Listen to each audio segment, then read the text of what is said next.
我が忍びよ。命を賭し、我に仕えよ。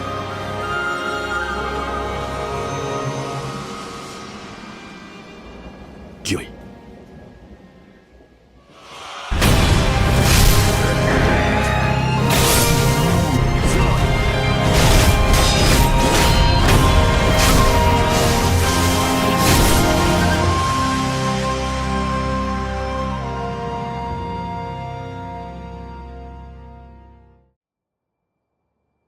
Hey there, my name is Alex, I am the Silver Mont, and this is my review of Sekiro, Shadows Die Twice, which I played on the PC. Disclaimer time, I bought the game with my own money and this is not a sponsored review. The game took around 25 hours to beat. It crashed 3 times for me, once during startup, another time whilst swimming, and once when I had it all tabbed for about 20 minutes and it wouldn't tab back.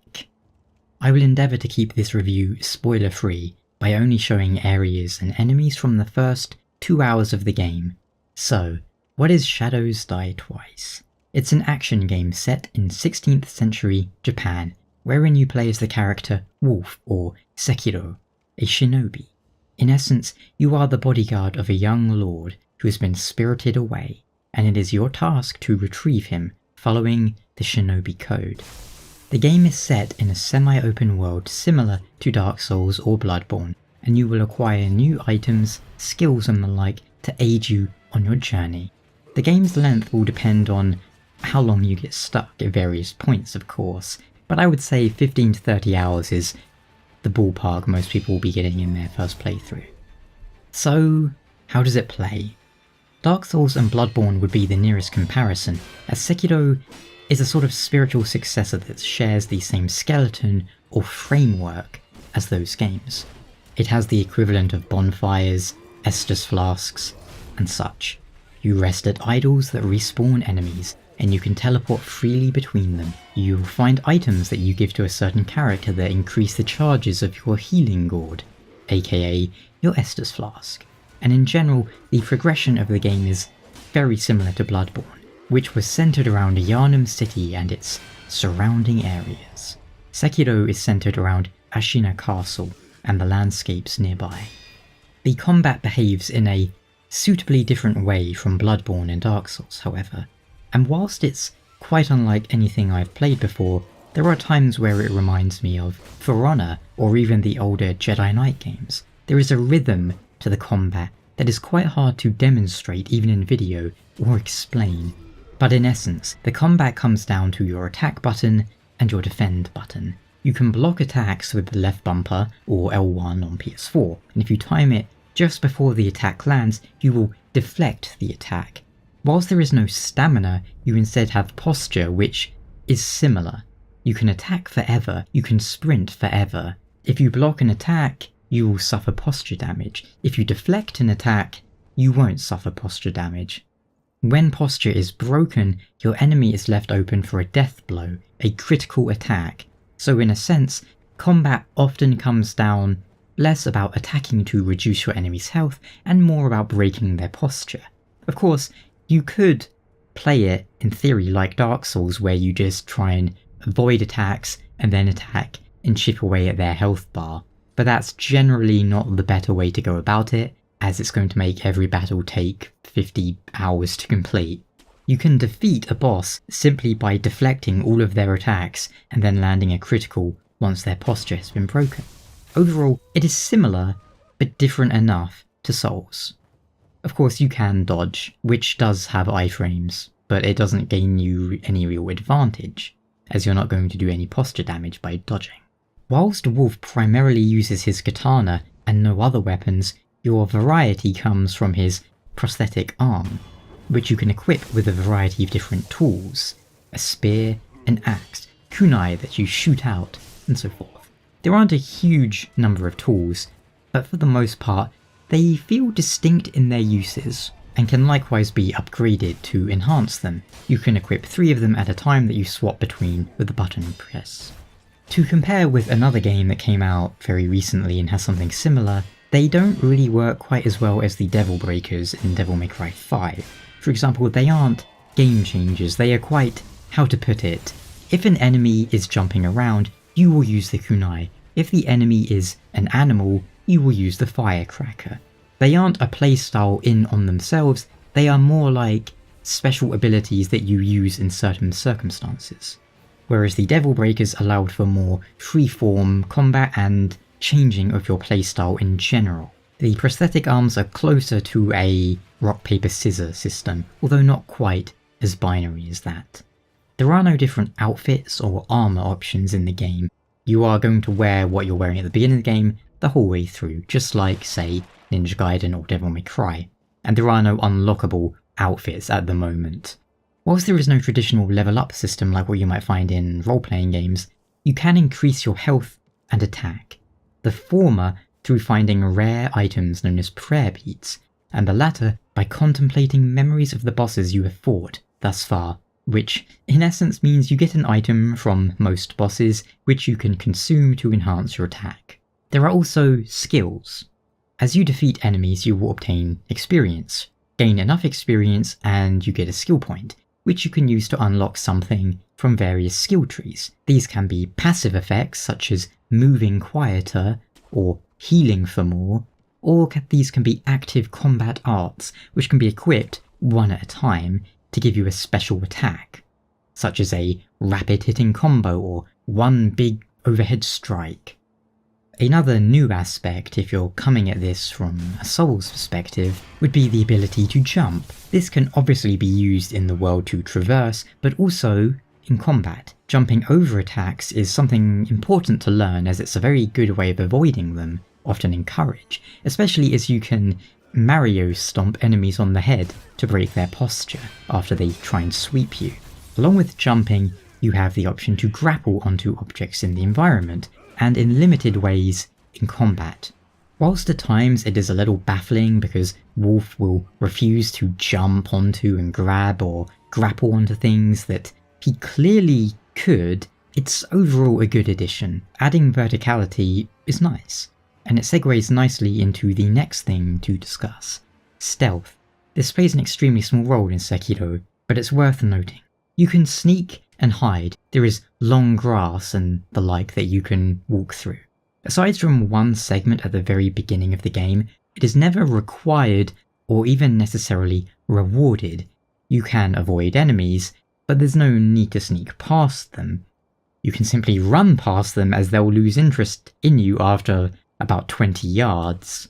You can't ever sneak around bosses, only some mini-bosses. So primarily, stealth is used to instantly kill small enemies or deliver criticals to mini-boss characters to tear away half of their health.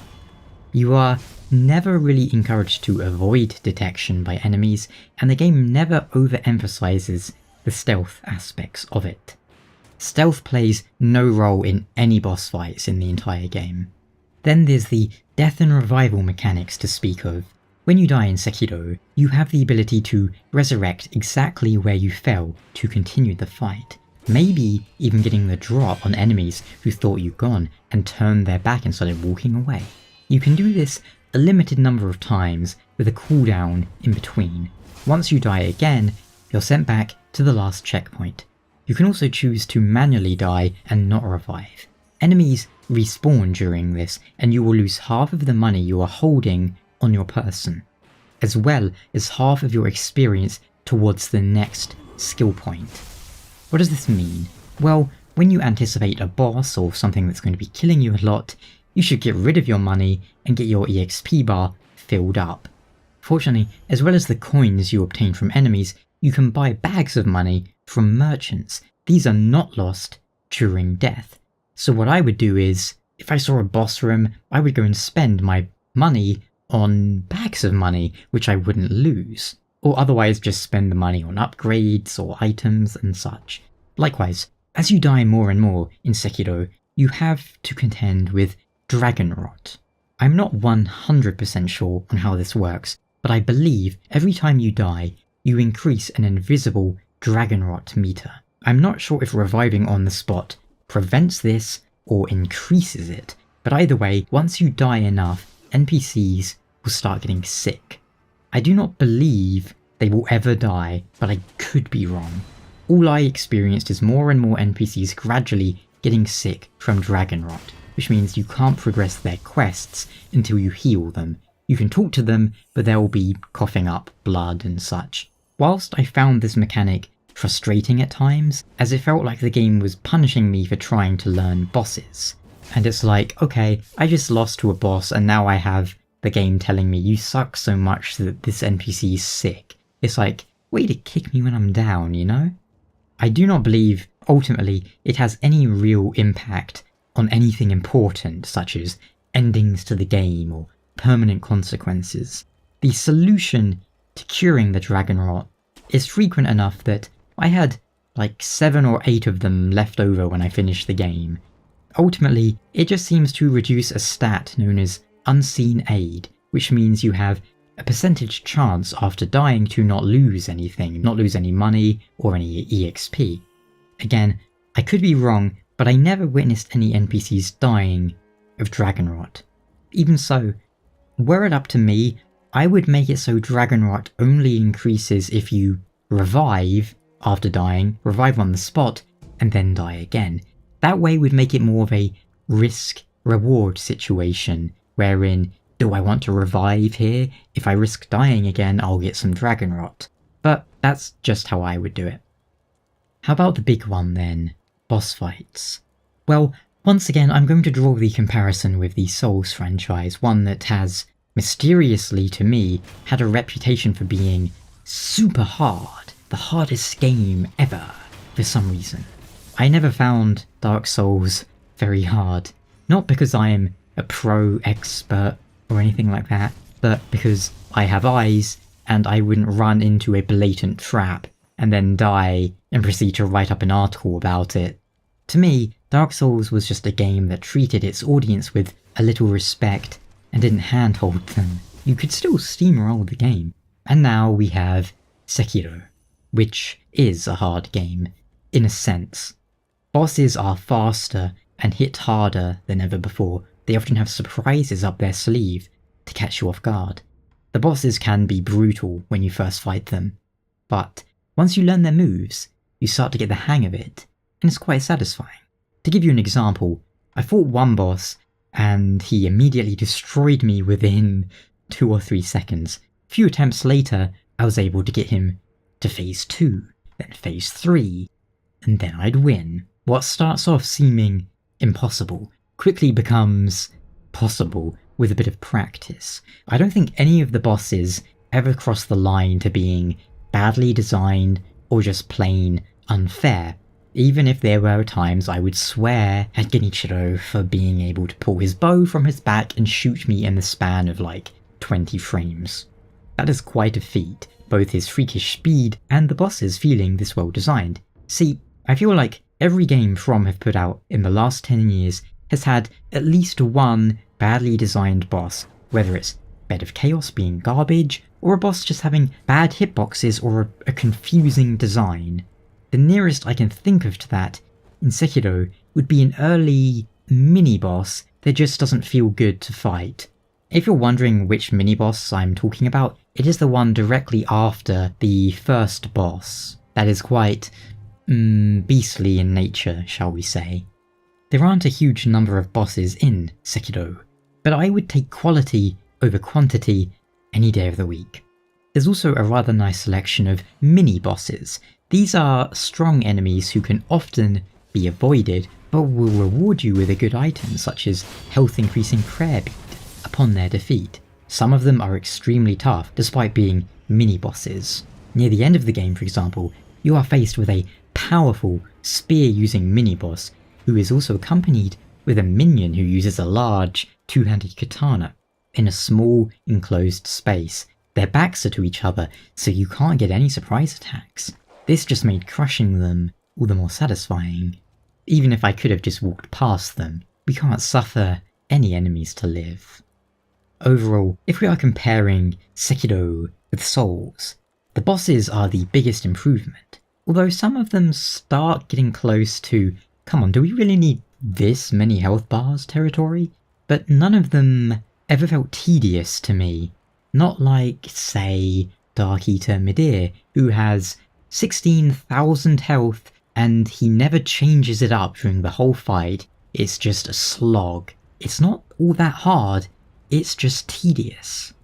And specifically for me, the biggest improvement in Sekiro is made to large bosses. Now, I made a video a while back about how much I dislike fighting Midir, probably the largest boss in Dark Souls, because the game isn't designed for it, and it feels stupid. There are large enemies in Sekiro, which, well, they're handled so much better. I am surprised, however, the grappling hook wasn't used more against these enemies. They've hit a bit of a sweet spot here though. All of the bosses are a joy, not just the humanoid ones. There aren't any bosses I can think of that I dread fighting again, only in the sense that if they were this hard in New Game, how hard are they going to be in New Game Plus? But there aren't any that I dread fighting. Okay, so let's stop talking about gameplay, as I've been talking about that for like 20 minutes, and touch on some of the other things real quick. Soundtrack. Good, but nothing noteworthy to me personally. I never stopped and went, this music is awesome, which I guess you could say means it's unobtrusive, although it's good to point out that this game uses music a lot more than Souls games. Sound design is fine, the clash of swords provides useful audio feedback for how well you are doing. See, if you block an attack, it will be like clang. If you deflect an attack, it will be like better clang, so you know, just from the sound, how well you're doing. It also has a visual difference too, if you're wondering. And, well, without spoiling who or what or where, there is a certain enemy in the game that has a death cry, shall we say, that was very satisfying. Graphically, the game is nothing mind-blowing, but the art style carries it far. As such, it's a very nice looking game. It performed well, it performed great on my PC. There were sometimes a few weird stutters, but I think that was more from my Wi-Fi going a bit crazy. I don't think it was the game, but I can't be certain there. But here's where I have a very big situational negative. This game absolutely should be played at 60 FPS. You can get away with 30 FPS in Dark Souls, maybe even Bloodborne, but Sekiro? No. 30 FPS is not acceptable for a game that demands such strict timing of the player. I think it's 100% unacceptable that Sekiro isn't targeting and hitting 60 FPS on consoles, on any console. Even on the most powerful one you can buy, you'll rarely be seeing above 50 FPS, let alone 60. The base consoles, they run at 30 with terrible frame pacing. This is unacceptable in my eyes. Don't get me wrong, I've played plenty of games at 30 FPS. I don't obsess over frame rate, but it is important. Sekiro is a game where frame rate and input delay is absolutely important to gameplay. In its simplest form, the higher the frame rate, the less input delay. And aside from that, visually, the animations are so nice that why wouldn't you want to see them at a higher frame rate? The visuals on console should be pared back to the point where 60 FPS is attainable consistently. And the fact that they haven't fixed this frame pacing issue in 3 or 4 games now is a real issue. Then there's the story. Well, Sekiro's story is an odd one. There's nothing distinctly bad about it, but you can tell the developers aren't really used to a more story-driven game such as this. The scripting of NPCs is very static and awkward, very old-fashioned, shall we say, even if the bosses move and fight beautifully. To compare with a game that near seamlessly blends cutscenes, story and gameplay, Red Dead Redemption 2. In Sekiro, characters are just they are where they need to be. They will stand there in a very static fashion, and there are very hard transitions between what is a cutscene and what is gameplay, and so forth. You will hardly ever see NPCs moving unless it's in a cutscene.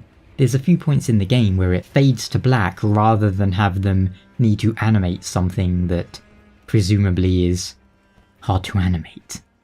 But you know what Sekiro does have? Facial animations. They are amazing, sure, but their mouths move when they speak, which is pretty big step for this kind of series. The actual story is fine, a little bizarre at times when it comes to character motivations. Then there's your usual cast of misfits that all feel familiar if you've played anything else From have put out in the last decade. That isn't to say it just recycles characters, but there are some who hit similar notes, shall we say. I do have to point out that the English dub of Sekiro is not what I would consider good. I don't know who did the localization of this game, but whereas Dark Souls always had some hauntingly beautiful dialogue and monologues at points, and I always thought the performances were great, in comparison, Sekiro comes across a little stilted. Maybe this is just the nature of such a heavily Japanese setting having people speak English in it.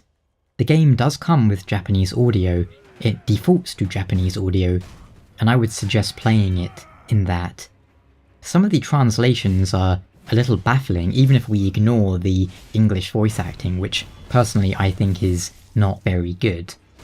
The Chaos Blade looking weapon that Wolf uses is translated as Mortal Blade, which is a bizarre name considering it should effectively be called Immortal Slayer, to better indicate what it, does. I noticed at points that the localization was delivering a rather different tone than what was actually being said. If it's the same team who handled their games in the past, I'd be surprised at the downgrade. Or maybe it's because Sekiro is such a specifically Japanese game. I wonder. Even though characters in Dark Souls speak English in a Western-themed setting, the game always had a very distinctly Japanese feel to the characters, so I don't think it's that. Don't go into this game expecting to see Gwyn or Solaire pop up. Even if Owl looks a lot like Gwyn, this isn't some sort of hidden Dark Souls 4 or Bloodborne 2. If anything, it's closest to being a prequel to Ninja Blade. Bizarre game From put out in 2008. I have a Let's Play of that on my channel as it happens, but ultimately, Sekiro is its own game, and a good one at that. You might remember a few months back I had videos previewing Sekiro and voicing my thoughts and concerns on the game. As it turns out, pretty much all of those were valid. My main concerns were that stealth would be underutilized, combat wouldn't be enough to carry it to give it lots of replay value. Whilst Sekiro does have New Game Plus feature, it doesn't automatically put you into New Game Plus. I should point out you can choose when, which is good. The combat is not so deep or as interesting as, say, DMC5 or Ninja Gaiden, not that we've had a good Ninja Gaiden game in like 10 years or whatever. It doesn't hold up again and again, there isn't a huge depth to it. Don't get me wrong, the combat is fun, it's satisfying, it's good, there's just not that much depth to it. Ultimately it comes down to hit left bumper with good timing, sometimes jump or dodge, and then hit right bumper to kill. The stealth? I happen to enjoy good stealth games, and I would have enjoyed it if we'd been given a game with Dark Souls level of, world and map design that we could stealth through, avoiding enemies being part of the challenge. A bit like, Splinter Cell, because I really like Splinter Cell. This isn't the case. The stealth is really an afterthought, or just a means to get the drop on an enemy. There aren't really missions where you have to sneak through them. It's not a stealth game. It isn't a knock against the game, it's just something I would have enjoyed. And I know some people will be thinking, what do you mean there's no depth to the combat? And I'm not saying there's no depth, but that would take a whole other video to go into detail. But to give it a brief sort of comparison, if we compared two videos of the world's best Sekiro player and me, both fighting the last boss after, some practice at it, we would both clear the boss, and the difference between our videos, well, there wouldn't be that much of a difference. Whereas, say, if you see a video comparing me and the world's best Devil May Cry player, we might both beat the boss. We may even both beat the boss without getting hit once, but there will still be a difference that is night and day. I know that isn't the best explanation for combat depth, but that's all you're getting right now. So there we have Shadows Die Twice, a very good game. If you liked any of the Souls games, you'll probably enjoy this too. What if you hate Dark Souls, you hate PvP, you hate online, you just want a single-player action game like Devil May Cry or Ninja Gaiden, yes, I think you would enjoy this. But the boss fights are frenetic and challenging enough to keep your attention. If you are the sort of person who's looking for a super hard game to challenge yourself with, this will be one that you'll probably enjoy. It's challenging but fair, I would say. All it really comes down to is learning the boss's attacks, learning when to deflect. And I'm sure there'll be some insane people having done New Game Plus, Bell, No Charm, 0 deaths, 0 hits runs of the game. They've probably done it by now. How good is it though? But I think it's better than Bloodborne when it comes to gameplay. Although Bloodborne presented a more interesting setting and story that was told in a better way. Once again, I'm not going to go into a deep analysis of that right now because this video is already very long. I am satisfied that From can deliver best-in-class quality boss fights to stand up there with other games like DMC, Metal Gear Rising, Ninja Gaiden, and yes, Neo. But when it comes to storytelling, whilst the dialogue and the plot, the writing is usually all great and fine, the marriage between gameplay and story is something they can really improve upon. And also performance. That is more important than that other stuff right now. If you're going to release another game like this, you need to prioritize a consistent frame rate. There is a reason all these other games target and usually hit 60 FPS, because it's important in a game like this. I hope this review was useful or entertaining, and if you have any questions, ask them down below in the comments. Until next time, you take care.